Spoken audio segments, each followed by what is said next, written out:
दोस्तों स्वागत है आपका एक बार फिर। फ्रेंड, अभी रिसेंटली एक कंट्रोवर्सी बड़ी ज़्यादा निकल के आ रही है कि रिसेंटली भी क्या किया कि इंडिया ने तो मना कर दिया एएनआई की रिपोर्ट के थ्रू कि एएनआई जो आपको पता है कि बीसीसीआई का ऑफिशियल पार्टनर है, यानी कि इसका मतलब यह है कि जहाँ पर बीसीसीआई मैच खेलने जाता है तो वहाँ पर एएनआई की टीम भी जाती है, साथ में मीडिया विंग उनकी जाती है, राइट।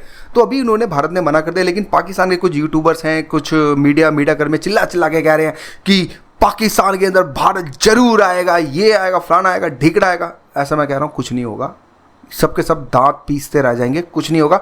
भारत जो है पाकिस्तान बिल्कुल भी नहीं जाएगा। मैंने यहाँ पर कोई क्वेश्चन मार्क भी नहीं लगा रखा है। इसके पीछे रीजंस को जानेंगे, आखिर क्यों भारत क्यों नहीं जाना चाहता है और क्यों नहीं जाएगा, इसके पीछे भी जानेंगे।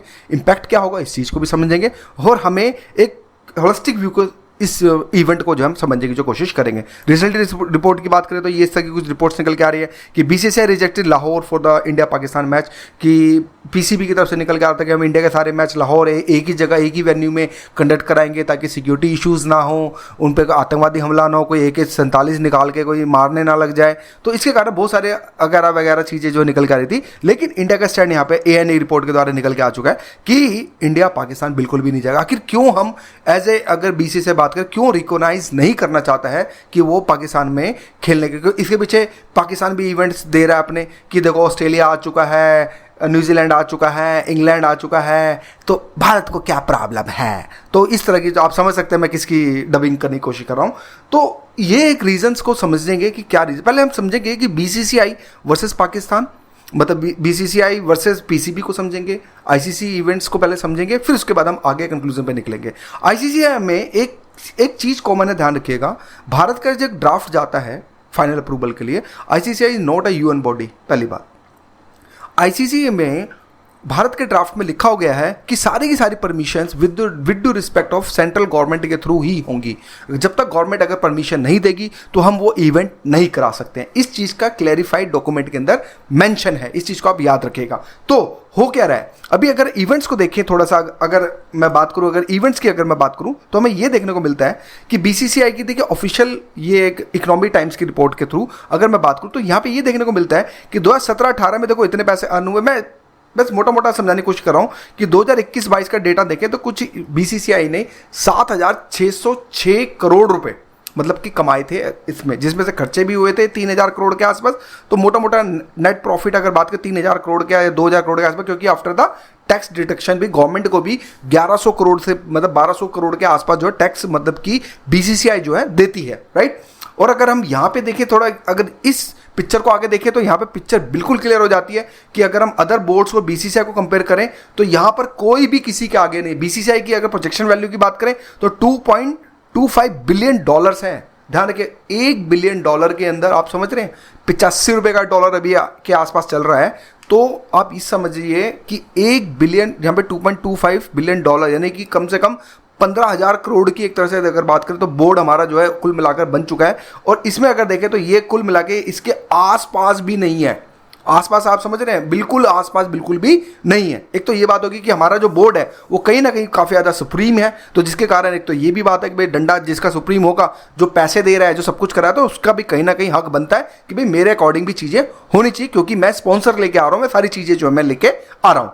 अगर मैं यहाँ पे देखो आईसीसीआई का प्रॉफिट शेयरिंग अगर मैं रेशियो की बात करूँ तो आप देखें सबसे ज़्यादा प्रॉफिट शेयरिंग जो है भारत सरकार को ही, यानी कि बीसीसीआई को ही एक तरह से इनडायरेक्टली वे में बात करूं तो मिलता है, जिसमें 38.50% के आसपास प्रॉफिट शेयरिंग रेवेन्यू हमें मिलता है। वहीं पाकिस्तान को अगर देखें तो कुल मिला के सिर्फ जो चिन्ना सा 5.75% कुछ नहीं होता। 100 रुपये में 5 रुपये, और कहाँ बीसीसीआई को 38 रुपये मिल रहे हैं और वहाँ पे 38 रुपये 50 पैसे मिल रहे हैं, वहीं पाकिस्तान को 5 और 75 पैसे मिल रहे हैं। तो एक तरह से कंपेरिजन की बात करें तो मोर देन मोटा बात है तो 6 टाइम्स ज़्यादा, 6 to 7 टाइम्स ज़्यादा हमें जो है देखने को मिल रहा है। इसके बाद अगर हम देखें, ये भी देखें कि डिस्ट्रीब्यूशन में ये ऑटोमेटिक देखें तो यहाँ पे भी आपको सारी चीज़ें यहाँ पे दिख जाएंगी कि बीसीसीआई एक अलग सिस्टम से चल रहा है और कहीं ना कहीं पाकिस्तान इसका कुल मिला के ये हमें ये रेवेन्यू रेशियो हमें देखने को मिल रहा है।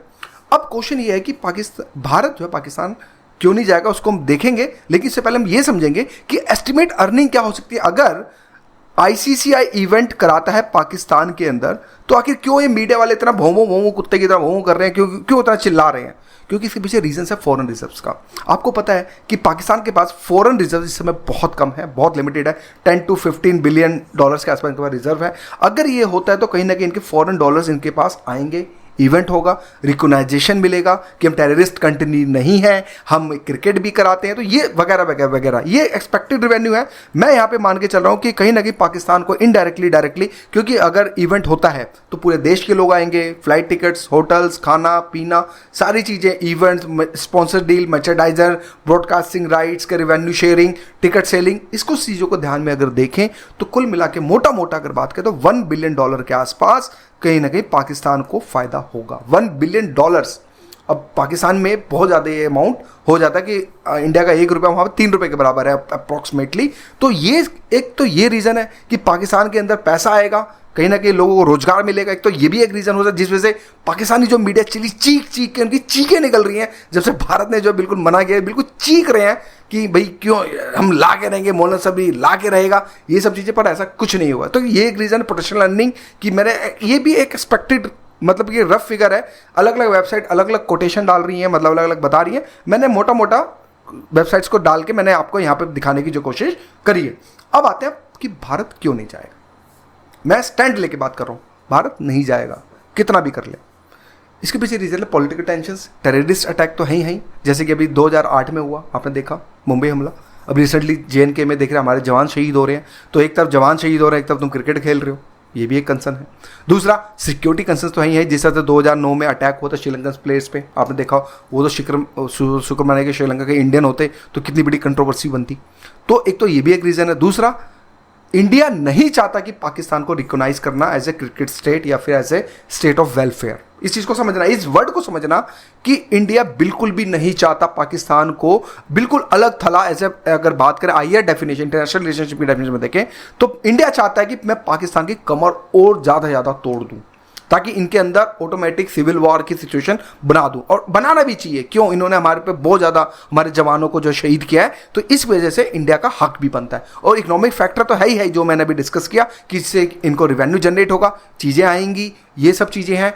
और दूसरा, BCCI काफ़ी ज़्यादा स्ट्रॉन्ग बॉडी है, क्योंकि ICCI का 90% रेवेन्यू BCCI ही कलेक्ट करके देता है। अगर मैं मोटे मोटे इवेंट्स की बात करूं तो, बायलैटरल सीरीज नहीं, अगर मेन इवेंट्स की बात करूं तो मैक्सिमम शेयर BCCI के थ्रू ही जाता है, क्योंकि स्पॉन्सर्स MRF टायर हो गया, इंडस बैंक हो गया, अब बैंक्स येस बैंक देखते हैं, दुनिया भर की चीज़ें देखते हैं। तो रेवेन्यू जो होता है, स्पॉन्सरशिप, ब्रॉडकास्टिंग राइट्स, ये सब के कारण भी इकोनॉमिक फैक्टर, जिसके कारण BCCI काफ़ी ज़्यादा स्ट्रॉन्ग जो हमें देखने को मिलता है, जिसके कारण इंडिया बिल्कुल भी नहीं जाएगा। क्योंकि इसके पीछे देखो सिक्योरिटी कलम पॉलिटिकल ये करने लगा है, लेकिन इंडिया का द मोस्ट इंपॉर्टेंट पॉइंट है कि रिकॉग्नाइज नहीं करना चाहता पाकिस्तान को, कि अगर इंडिया चला गया पाकिस्तान, तो ध्यान रखिएगा बहुत बड़ी कंट्रोवर्सी ये निकल के आएगी कि देखिए अब तो इंडिया भी आ गया है, तो अब यहां पर क्रिकेट खेली जा सकती है, कल को इनकी इकोनॉमी बूस्ट होने के चांसेस बहुत ज़्यादा होंगे। तो इसलिए इंडिया बिल्कुल स्ट्रिक्टली मना कर रहा है। तो इसका सोल्यूशन क्या होगा?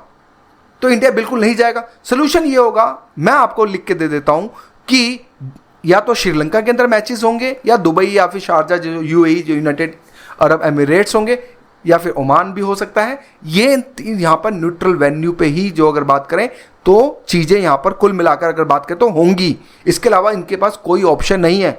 अगर बाई चांस मान लीजिए ICCI नहीं मानता है तो क्या होगा? क्वेश्चन है, ये भी तो है कि ऐसे बोल दे नहीं ठीक है भाई हम तो पाकिस्तान में ही कराएंगे, भारत नहीं जाएगा। क्योंकि गवर्नमेंट के, क्योंकि जब तक इस subject to final approval government का ही होता है, गवर्नमेंट अप्रूव नहीं करेगी इंडिया के बगैर, अगर पाकिस्तान खेलता भी है तो वो इवेंट फ्लॉप होगा। उल्टा ये डेप्थ में ICCI जो है डेप्थ के अंदर आ जाए। क्यों?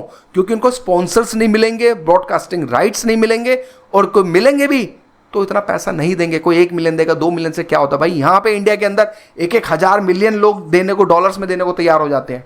तो ये भी ICCI को भी पता है कि अगर हम इंडिया को बाईपास करते, पहले बात तो कर नहीं पाएगा, उसको भी पता है अगर बाईपास करते हैं तो क्या होगा। तो ये सारी चीज़ें बता दी। उनकी ICCI की हिम्मत नहीं है कि BCCI को आगे आग दिखा सके, क्योंकि उसको भी पता है कि ICCI को भी चलाने वाला भी इनडायरेक्टली वे में बात करें तो BCCI ही है अगर बात करें तो। ये क्लियर कट बिल्कुल मैसेज है। Being as a civil servant आप स्टूडेंट्स हैं, मैं बिल्कुल बता रहा हूं कि बाकी जो चीज़ें चलती रहने दीजिए, लेकिन इंडिया बिल्कुल भी नहीं जाएगा। तो साइनिंग ऑफ, थैंक यू।